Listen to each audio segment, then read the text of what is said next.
ఆనందముతో కేకలు వేచినదంటే పిల్లారా, ఎంత గొప్ప మాటలు మాట్లాడుతున్నాడు అంటే తన తన తన హృదయము కేకలు వేస్తూ ఉందంట.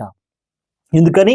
దేవుని ఆవరణము చూడాలని, దేవుని మందిరాన్ని చూడాలని, దేవుని మందిరంలోనికి వెళ్ళాలని, దేవుని మహిమపరచాలని, దేవుని స్తుతించాలని, దేవునితో గడపాలని ఆ యొక్క భక్తుడికి ఎలా ఉందంట? తన ప్రాణము ఎంతో ఆశపడుచున్నది, అది సొమ్మచిల్లుచున్నది.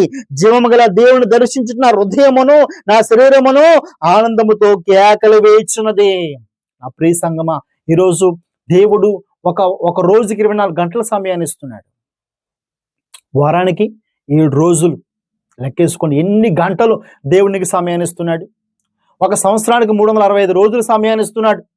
ఈరోజు మనిషి ఎలాగున్నాడంటే, దేవుడు ఇంత సమయం ఇస్తున్నా, ఇంత జ్ఞానం ఇస్తున్నా, ఇంత బలం ఇస్తున్నా, ఇంత ఆహారం ఇస్తున్నా, మనిషి ఆ సమయాన్ని తీసుకుని దుర్వినియోగం చేస్తూ ఉన్నాడు. ఇవాళ చాలా మంది ఎలాగున్నాం, ఏ విధంగా నడుస్తూ ఉన్నాం? దేవుడిచ్చిన సమయాన్ని దేవుడికే వాడుతున్నామా?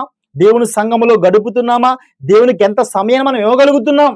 సరిగ్గా మనం చెప్పుకోవాలంటే చూడండి, మరి ఆదివారం ఒక రోజు ఆరాధనకి వెళ్ళడానికి చాలా మందికి ఎంత బలహీన పడిపోతారంటే, ఎంత బాధపడిపోతారంటే, అంటే 7 రోజుల్లో ఒక రోజు, ఒక్క రోజైనా గడుపుతారా? ఒక రోజు కాదు. ఒక రోజులో ఎన్ని గంటలు? సహజంగా 3 గంటలు అని చెప్తారు పాస్టర్ గారు. 3 గంటలైనా వెళ్తారా? 3 గంటలు కూడా వెళ్ళరు. ఎన్ని గంటలకు వెళ్తారు? ప్రార్థన 12 గంటలకు ప్రార్థన అంటే ఒకరికి 1 గంటకి వెళ్ళేవారు కొంతమంది, 2 గంటలకు వెళ్ళేవారు కొంతమంది, ముగింపు ప్రార్థనకి వెళ్ళేవారు మరికొంతమంది.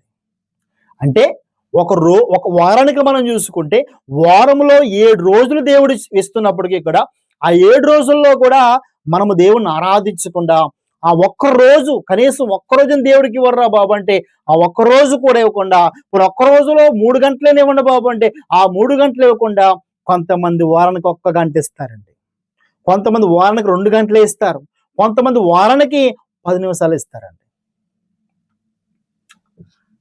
ఒకవేళ ఇవాళ దేవుడు ఏం చేయకపోవచ్చు, దైవసేవకుడు కూడా పిలిచి అలిచిపోవచ్చు. కానీ ఒకానొక దినం ఉంది, లెక్క అడిగే దినం, తీర్పు దినం. ఆ తీర్పు దినాన్ని నిన్నెవరు కాపాడలేరు. దేవుడు నిన్ను తీర్పులు అడుగుతాడు. రీజన్ ఏంటి తెలుసా? మొట్టమొదటి రీజన్ ఏంటి తెలుసా? నీవు నన్ను ఆరాధించావా? నేను నీకు తెలుసా అంటాడంట దేవుడు. నేను నీకు తెలుసా? కొంతమంది మీరెవరు ప్రభువా అంటారు. ఎందుకంటే చాలా మందికి దేవుడు ఎవరో కూడా తెలియదు. మరి కొంతమంది అది తెలుసు ప్రభువా, తెలుసా? నన్ను ఆరాధించావా?